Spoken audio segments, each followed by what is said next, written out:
श्री प्रदीप कुमार यादव जी, अपने अपना समय जोड़ के ले लेंगे क्या? नहीं, जोड़ के नहीं, 8 मिनट छोड़े हैं। समय हमारा 38:10:48 है मेरा समय। मतलब आप जोड़ के ले लेंगे के साथ दल का समय और 48 मिनट है, हमने गैप रख दिया है थोड़ा आपके लिए। चलिए हम 35 मिनट से अधिक नहीं लेंगे, फिर हमारे एक दूसरे सदस्य भी बोलेंगे 15 मिनट। जोड़ के मेरे पास है वक्त। चलिए। अध्यक्ष महोदय, महामहिम के प्रति उनके अभिभाषण के लिए कृतज्ञता जाहिर करता हूं, उनके प्रति आभार व्यक्त करता हूं। अपनी ओर से, अपनी पार्टी की ओर से, महागठबंधन के तमाम पार्टियों की ओर से और इस सदन की ओर से, और साथ ही जो धन्यवाद प्रस्ताव माननीय स्टीफन मरांडी जी ने रखा है, उनका पुरजोर समर्थन करता हूं।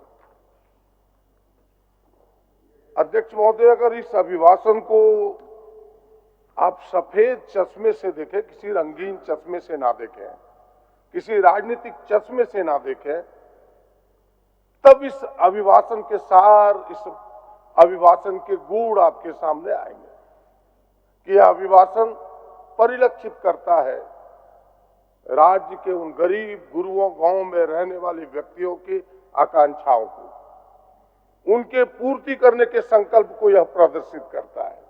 आदिवासी, दलित, पिछड़े, अल्पसंख्यक, झारखंडियों की मंशा को प्रदर्शित करता है कि उसने जो चाहा, उनकी जो जरूरत है, उन जरूरतों को यह अभिभाषण पूरा करता है। अध्यक्ष महोदय, झूठ के पुलिंदा कहने वाले से पूछिए जरा कि जितनी चीजें इसमें है, क्या सरकार ने उसे धरातल पर नहीं उतारा? मैं उस और जाना नहीं चाहता। अध्यक्ष महोदय, मैं कहना चाहता हूं कि यह राज्य भले 28वां राज्य बना, क्षेत्रफल में भले ये 14वां राज्य है पूरे देश के संदर्भ में, आबादी में यह 15वां राज्य है पूरे देश की आबादी के संदर्भ में, लेकिन अध्यक्ष महोदय, बड़े सीने ठोक के कह सकता हूं कि कल्याणकारी योजनाओं को लागू करने में इस राज्य ने, इस सरकार ने अग्रणी भूमिका पूरे देश में निभाई है। और उन योजनाओं की जिक्र भी स्टीफन बाबू ने किया है। वो 2-3 योजनाएं जो पूरे देश में धूम मचाए हुए है। मैया सम्मान योजना, मुख्यमंत्री खुशहाली ऊर्जा योजना, बिजली बिल की माफी। जरा दिल पर हाथ रख के बोलिए कि जो लोग बिजली बिल माफी से आज कितने खुश हैं, जरा सच बोलिए, सच बोलने की आदत डालिए। अध्यक्ष महोदय, बिजली बिल माफी, कृषि लोन माफी, अध्यक्ष महोदय, आबुआ आवास योजना, इन योजनाओं ने धूम मचा के रखा। अध्यक्ष महोदय, मैं कहना चाहता हूं उन विषयों को जरा आप देखें।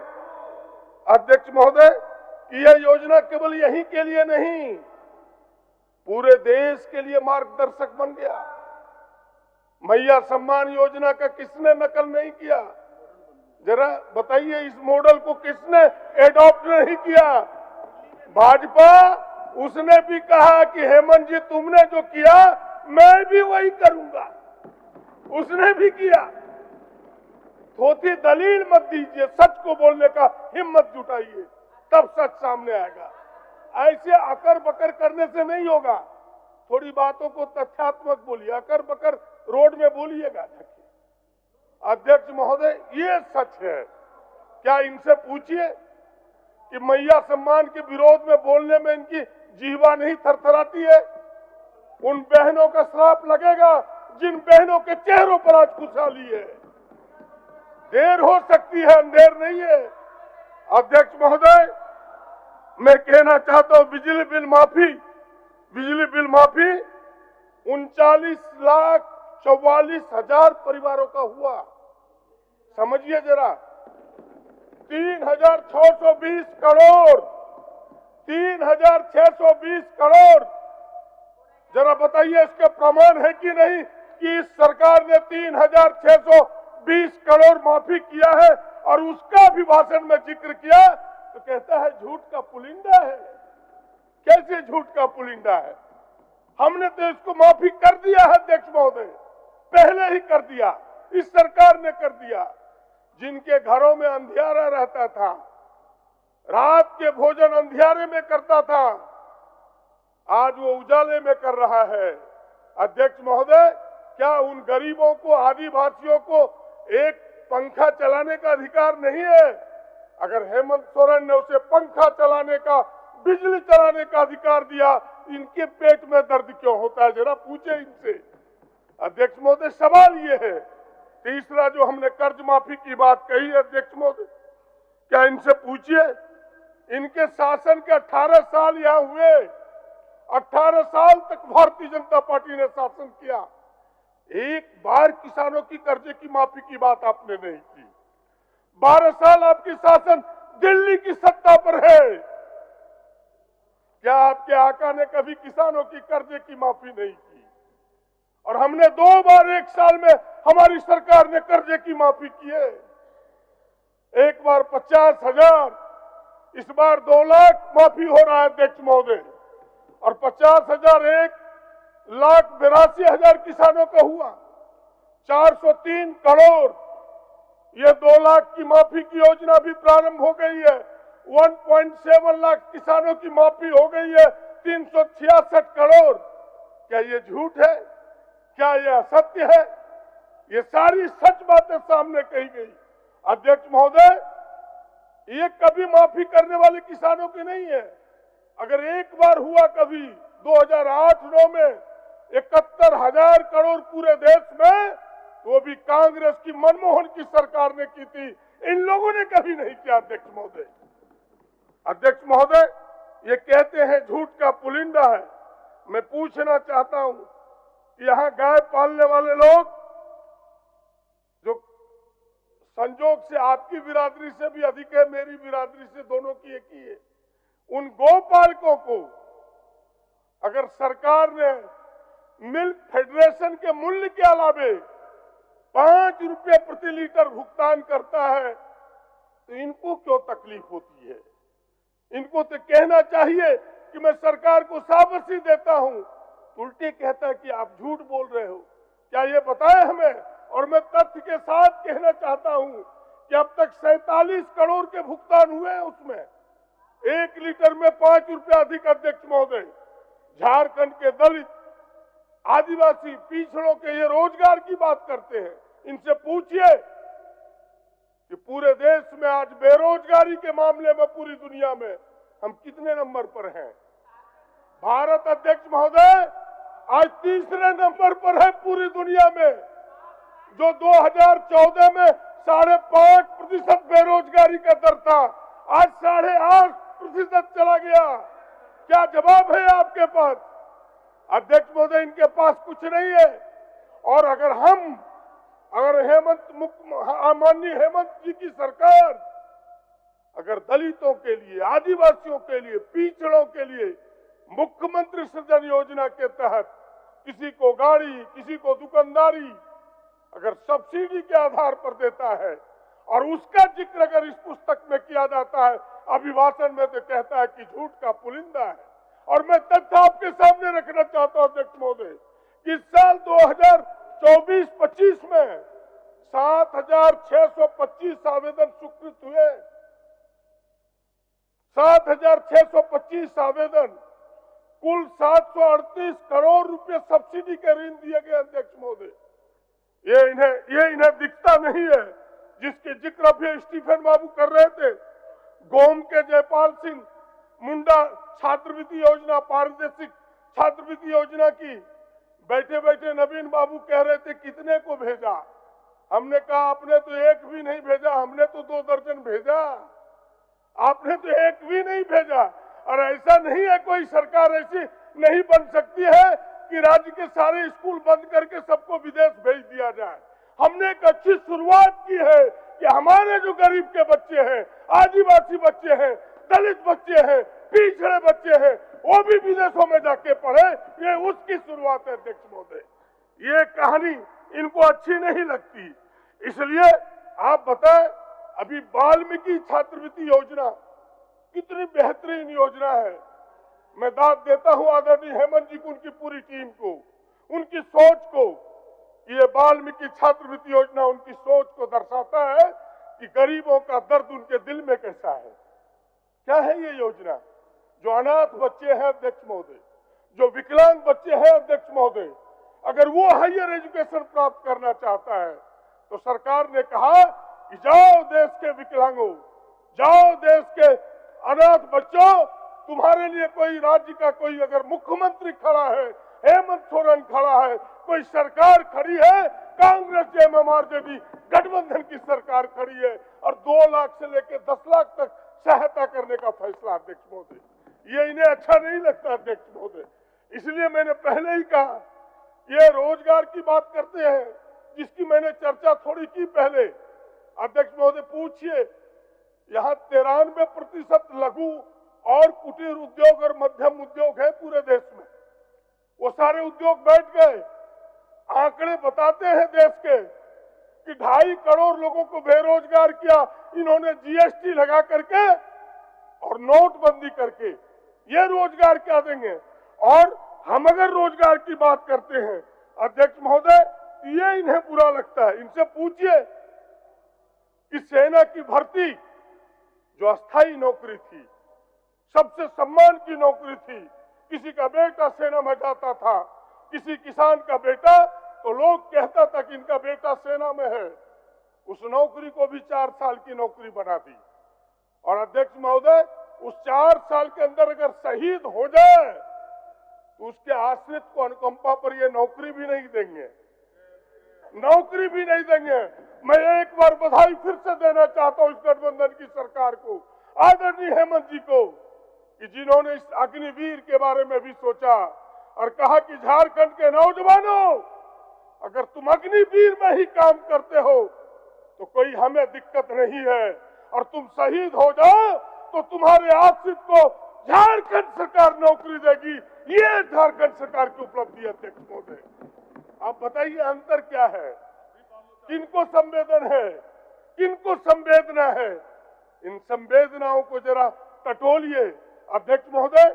इसीलिए मैंने कहा अध्यक्ष महोदय, इनके मन में तकलीफ इस बात की है, इनके मन में अध्यक्ष महोदय, इनके मन में तकलीफ इस बात की है, इनके मन में तकलीफ की इनके मनोनुकूल, इनके आका के मनोनुकूल जो वहां बैठे हैं दिल्ली में, उनके मनोनुकूल हेमंत जी काम नहीं कर रहे हैं।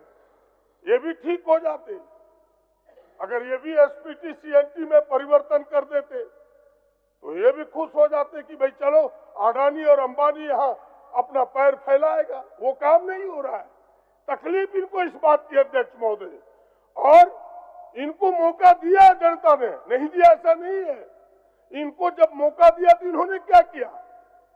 जो नौजवानों की छात्रवृत्ति थी, उस नौजवानों की छात्रवृत्ति को 1/3 कर दिया। और हमको मौका मिला, गठबंधन को मौका मिला, जिसकी जिक्र हमने की है 48वें खंड में महामहिम ने कहा कि हमने प्री मैट्रिक छात्रवृत्ति को जो 500 से 1500 था, इस सरकार ने 1500 से 4500 कर दिया। कौन बेहतर है? जरा जवाब देके हमें बताओ, सच क्या है?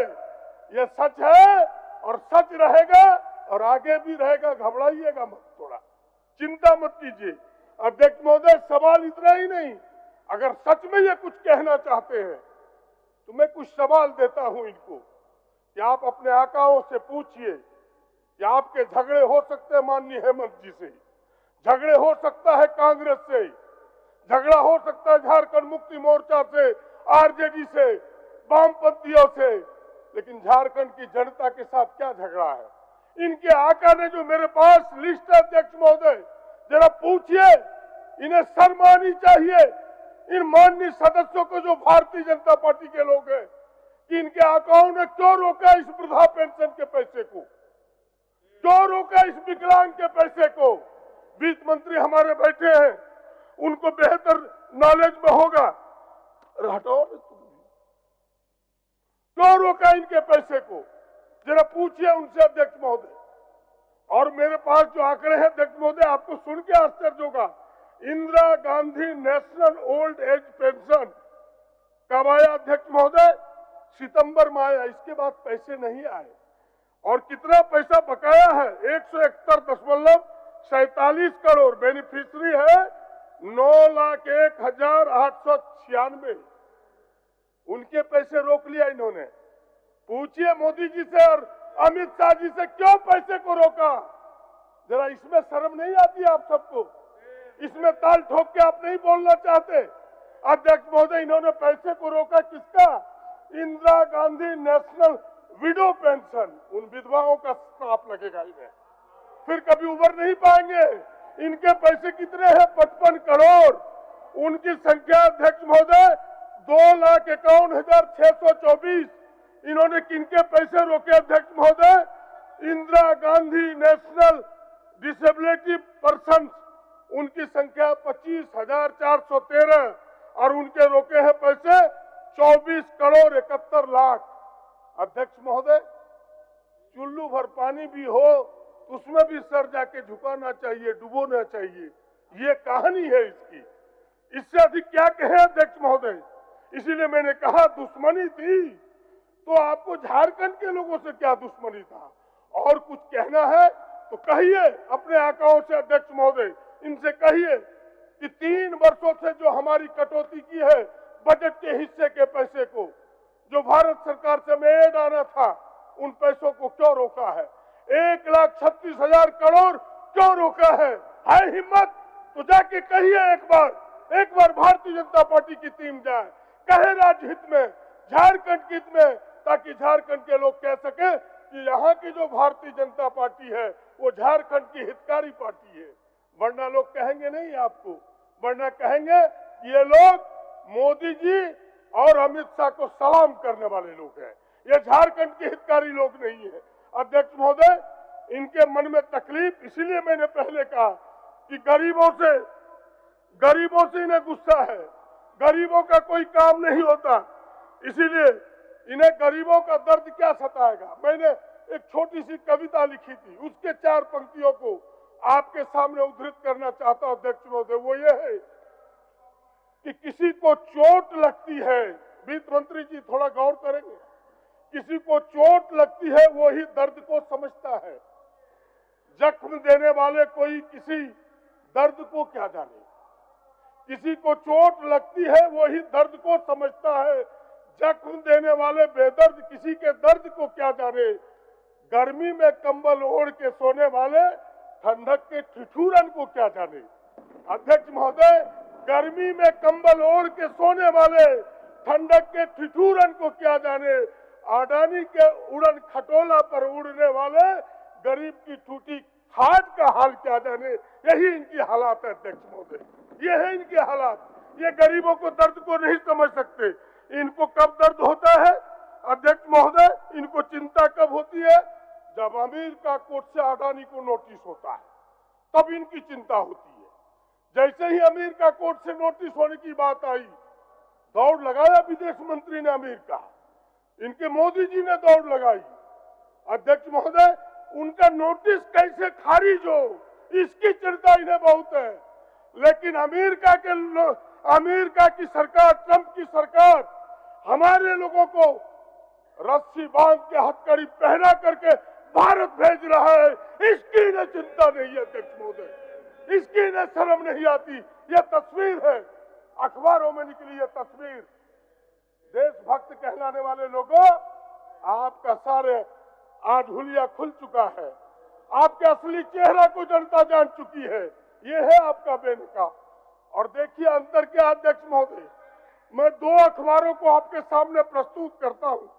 एक दैनिक भास्कर, जो आज का है दैनिक भास्कर अध्यक्ष महोदय, और एक दैनिक जागरण, जो यह दैनिक जागरण है जो आज का है अध्यक्ष महोदय।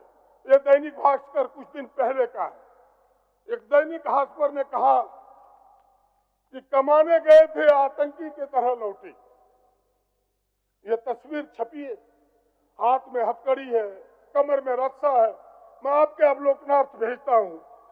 दूसरी तस्वीर छपी है अध्यक्ष महोदय, यह छपी है कि हवाई जहाज से तेलंगाना भेजे गए सुरंग में फंसे श्रमिकों के स्वजन सुरक्षित लाने की कवायद, ये अंतर है। इस अंतर को समझिए। एक तरफ अगर गरीबों का दर्द हुआ, मजदूरों को दिक्कत हुई, अध्यक्ष महोदय, तो हमारे मुख्यमंत्री ने उनके आश्रितों को हवाई जहाज पर तेलंगाना भेजा। और वित्त मंत्री जी, एक तरफ जब हमारे लोगों को अमेरिका में दिक्कत हुआ तो कोई देखने नहीं गया, और इनके विदेश मंत्री कहते हैं कि नहीं, ये अमेरिका का कानून है। एक कंबोडिया जैसा देश उसके जहाज को उतरने नहीं देता है। भारत जिसकी दुनिया में सबसे बड़ी आबादी है, कहता है मेरा ही 56 इंच का सीना है। यही 56 इंच का सीना है आपका। अध्यक्ष महोदय, मैं बहुत लंबा बात को करना नहीं चाहता, लेकिन इतना जरूर कहना चाहता हूँ। 2-3 बातें और मेरी बची हुई है।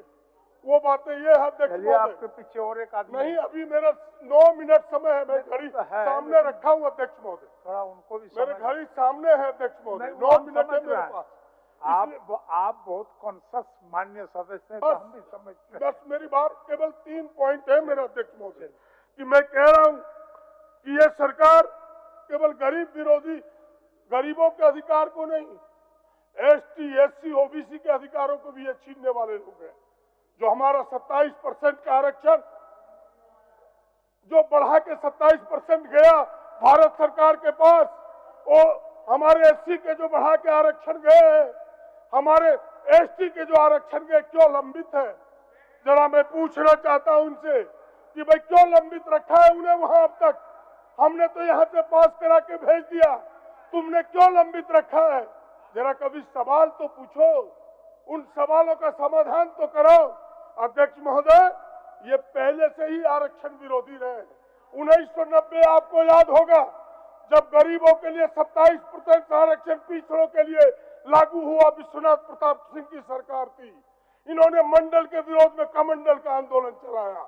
और अभी भी जब राहुल जी जाति जनगणना की बात करते हैं तो ये फिर भगवान को आगे करते हैं, ये धोखा देते हैं जनता को, ये न्याय दिलाना नहीं चाहते यहाँ के गरीबों को अध्यक्ष महोदय।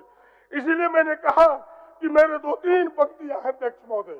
इन्हें संविधान पर भी विश्वास नहीं है, ये संविधान, ये इन पर इनको विश्वास नहीं है अध्यक्ष महोदय। आप 25 जनवरी 2025 को जो RSS के प्रमुख है मोहन भागवत जी, उन्होंने क्या कहा अध्यक्ष महोदय? उन्होंने कहा कि देश की आजादी 15 अगस्त 1947 को नहीं, जब राम मंदिर बना है तब हुआ है। पूछिए इनसे, क्या वो गांधी जी का आंदोलन, जो पूरी दुनिया जिस आंदोलन का अनुकरण कर रहा है, उस बापू का आंदोलन, क्या वो आंदोलन झूठा था? क्या भगत सिंह का फांसी पर चढ़ना, अशफाक उल्लाह का हंसते हुए फांसी को चूमना, क्या वो गलत था? अध्यक्ष महोदय पूछिए, क्या आजाद ने कहा कि गोली खाऊंगा तो भारत मां की गोली खाऊंगा, अपनी गोली से मरूंगा, अंग्रेजों की गोली से नहीं मरूंगा? क्या आजादी के लिए जान देने वाले उसकी लड़ाई झूठी थी? इनसे पूछिए, क्या भगवान बिरसा मुंडा, सिद्धो कान्हू की लड़ाई, क्या वो झूठी लड़ाई थी? अध्यक्ष महोदय, ये तमाम चीजों को झुठला करके इतिहास को नया मोड़ देना चाहता है। ऐसे लोगों को न संविधान पर विश्वास है। पूछिए, 2002 तक RSS पर तिरंगा नहीं फहरता था। 2002 में पहली बार 55 वर्ष आजादी के बाद तिरंगा फहरा। अपने को देशभक्त कहलाने वाले लोग, जरा सच को जानो, सच को पहचानो। दुनिया जानती है आज सच क्या है अध्यक्ष महोदय। इसीलिए मैंने कहा कि इनकी हकीकत कुछ और है और ये हकीकत कुछ और बयां करते हैं अध्यक्ष महोदय। इसीलिए ऐसे लोगों से इस देश को खतरा है, इस देश के लोकतंत्र को खतरा है, इस देश के संविधान को खतरा है, झारखंड के गरीबों को खतरा है। इसीलिए मैं सावधान करने के लिए खड़ा हूँ।